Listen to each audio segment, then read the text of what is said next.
Bonjour à toutes et à tous et bienvenue pour un nouveau tutoriel.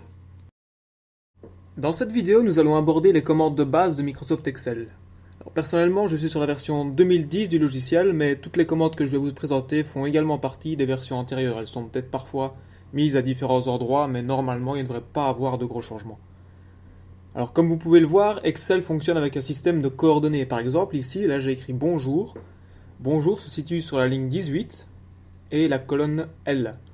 Vous pouvez voir ceci ici, dans la zone non qui fait marquer. Alors vous pouvez sélectionner les cases comme ceci. Chaque case a des coordonnées. Bien qu'Excel soit principalement utilisé comme machine à calculer, la première chose à faire lorsque vous effectuez un travail, c'est de choisir la police. Donc ici, moi je suis en Time New Roman, une police assez ancienne mais encore beaucoup utilisée. Les deux autres polices les plus courantes sont le Tahoma et le Verdana. Le Tahoma qui se situe juste un peu plus haut, donc qui est là, voilà. Et le Verdana, un peu plus bas, ici. Alors, vous voyez que quand je passe ma souris sur une police, le texte change automatiquement. Alors, pour sélectionner la police qui vous intéresse, il suffit de cliquer dessus. Pour la taille du texte, la méthode est identique à celle du choix de la police, sauf que ça se situe juste à côté. Donc cette liste déroulante, vous pouvez choisir la taille de votre texte qui augmente quand vous survolez un nombre différent. Vous pouvez passer par exemple en 16. Vous pouvez également diminuer la taille par 2 ici. Donc en fait vous choisissez une ligne ici dedans, donc de 16 je suis passé à 14, 12 et 11. Ou alors réaugmenter, donc 12, 14, 16, réaugmenter par rapport à la liste ici, avec le petit bouton juste ici à côté. Mais vous pouvez également choisir une taille manuellement. Vous écrivez par exemple 15,5 et le texte voilà, est en 15,5. Évidemment, ce n'est pas énorme comme différence, donc je vais peut-être mettre 5.5. Voilà, vous voyez que le texte ici est très petit. Bon, je vais le remettre en format lisible pour que vous puissiez le voir.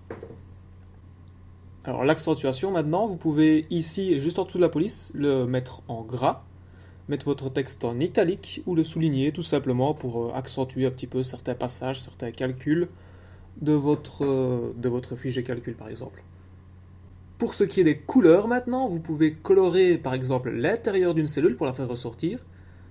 Dans un calcul, une valeur finale par exemple, si vous savez tout le temps une cellule qui reprendra la valeur finale, vous voulez qu'elle apparaisse en vert, ben voilà, elle est en vert. Simplement, comme ça elle saute un peu plus aux yeux, vous voyez, vous êtes directement attiré par cette cellule-là. Mais vous pouvez également écrire, donc si je veux ce texte-là en rouge, comme c'est prédéfini là, si le changement est prédéfini, je vais le mettre en rouge, voilà. Je peux réécrire. Donc pour écrire dans une cellule, vous avez le choix, soit vous cliquez sur la cellule, sur la nouvelle cellule, et vous écrivez quelque chose. Voilà, ça c'est écrit dedans. S'il y a quelque chose qui a déjà été écrit dans la cellule, si vous recliquez simplement sur la cellule comme ça, vous allez effacer ce qu'il y a dans la cellule, donc à toutes par exemple, à la place de à tous. Voilà, donc le à tous a été carrément supprimé. Mais si vous voulez changer quelque chose dans la cellule, soit vous cliquez dans la barre de formule ici au-dessus.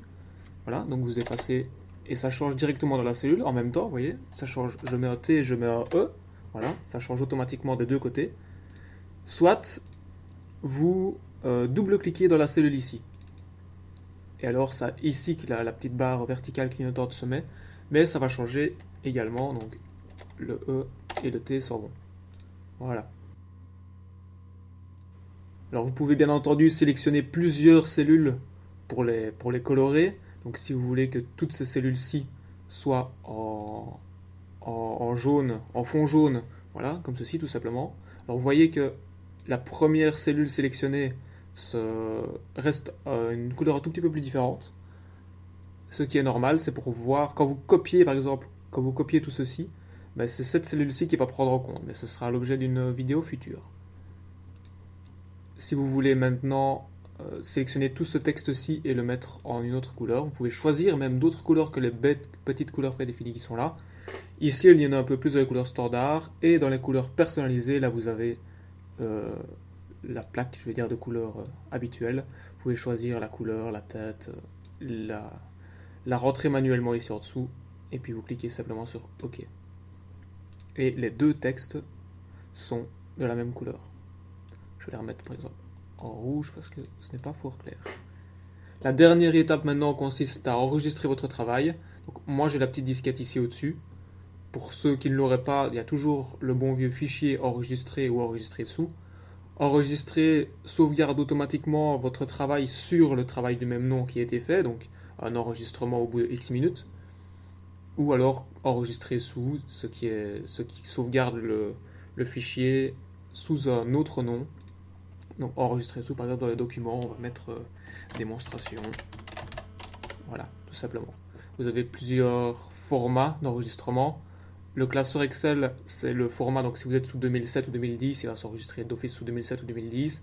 Mais si vous avez, par exemple, plus souvent des programmes Excel à lire sur des vieux ordinateurs, vous pouvez enregistrer le classeur Excel 97 2003. Et les anciennes versions pourront lire vos nouveaux documents. Il y a certaines fonctionnalités qui ne seront pas prises en compte, mais ça dépend évidemment de ce que vous avez fait comme travail à l'intérieur de votre document. Et vous cliquez sur enregistrer. Alors vous voyez que comme j'ai choisi 97-2003, il me demande si la compatibilité, de vérifier la compatibilité. Donc ça c'est soit oui soit non, tout simplement. Moi je mets tout le temps non. Donc vous voyez que quand vous enregistrez vers une version plus ancienne, vous avez une perte mineure de fidélité, comme ils appellent ça. Donc vous risquez de perdre pas des données, mais des mises en page, etc., des polices qui ne seraient pas compatibles simplement. Voilà, continuez et c'est enregistré. Alors donc nous en sommes maintenant à la fin de ce tutoriel. J'espère que ça vous aura aidé, même si c'était assez simple. Si vous avez des questions, n'hésitez pas à me les laisser en commentaire. Je me ferai vraiment un plaisir d'y répondre. À la prochaine.